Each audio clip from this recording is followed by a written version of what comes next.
தீத்துவின் புஸ்தகம் 2ஆம் அதிகாரம் 7வது வசனத்தை நாம் தியானிக்கலாம். நீயே எல்லாவற்றிலும் உன்னை நற்கிரியைகளுக்கு மாதிரியாக காண்பித்து என்று எழுதப்பட்டிருக்கிறது. ஊழியக்காரர்களுக்கு பவுல் மூலமாய் ஆண்டவர் சொல்லுகிற காரியம்,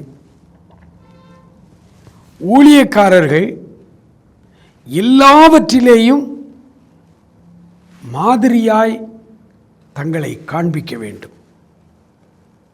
நடிக்கக்கூடாது. உண்மையாகவே அவர்கள் மாதிரிகளாக இருக்கணும், ரோல் மாடலாக இருக்கணும். இன்றைக்கு ஊழியத்தில் அதிகமான பிரச்சனை ஊழியக்காரர்கள் நடுவில் தான் இருக்கிறது. ஊழியக்காரர்களுக்கு நடுவிலே இருக்கிற காரியங்களை பார்க்கும் பொழுது அதில் மக்களுக்கு தேவையான நல் மாதிரி முன்மாதிரி எதுவுமே இல்லை. எல்லாமே போலித்தனமும் வேஷமாய்த்தான் இருக்கிறது. இந்த காலை வேளையில் நாம் யாரை மாதிரியாய் பின்பற்ற வேண்டும்? ஒருவேளை நீங்கள் ஊழியக்காரர்களாக இருந்து இந்த தியானத்தை கேட்டுக்கொண்டிருந்தால் மனம் திரும்புங்கள்.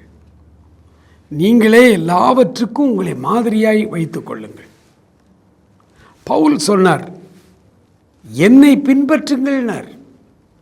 அதே மாதிரி இன்றைக்கு இருக்கிற எல்லா ஊழியக்காரர்களும் என்னை பின்பற்றுங்கள் அப்படின்னு சொல்கிற அளவுக்கு இருக்கணும். சாக்கு போக்கு சொல்லக்கூடாது. நாங்கள் சொல்கிறத மட்டும் கேளுங்க, நாங்கள் செய்கிறத செய்யாதீங்கிறது உங்களுக்கு சொல்லப்பட்ட வார்த்தை இல்லை. அது இந்த கூலிக்கு மாரடிக்கிற கொஞ்சம் பேர் இருப்பாங்க. அவங்கள பற்றி ஆண்டவர் அன்றைக்கி இருந்த பரிசேயர்கள் சதுசேயர்களை பார்த்து சொன்னார், அவங்க சொல்கிறத கேளுங்க, அவங்க செய்கிறபடி செய்யாதீங்கன்னார். ஆனால் ஆவிக்குரிய ஊழியர்கள், நீங்கள் ஆண்டவருடைய அன்பை பெற்ற ஊழியர்களாக நீங்கள் வந்துட்டீங்கன்னா நீங்கள் தான் முன்மாதிரியாக இருக்கணும். இந்த முன்மாதிரியை ஆண்டவர் விரும்புகிறார். சரியான முன்மாதிரியை பின்பற்றுங்கள். ஆண்டவருடைய சமூகத்தில் இந்த தீர்மானத்தை எடுங்க, நான் முன்மாதிரியாக இருக்கணும் ஆண்டவரே,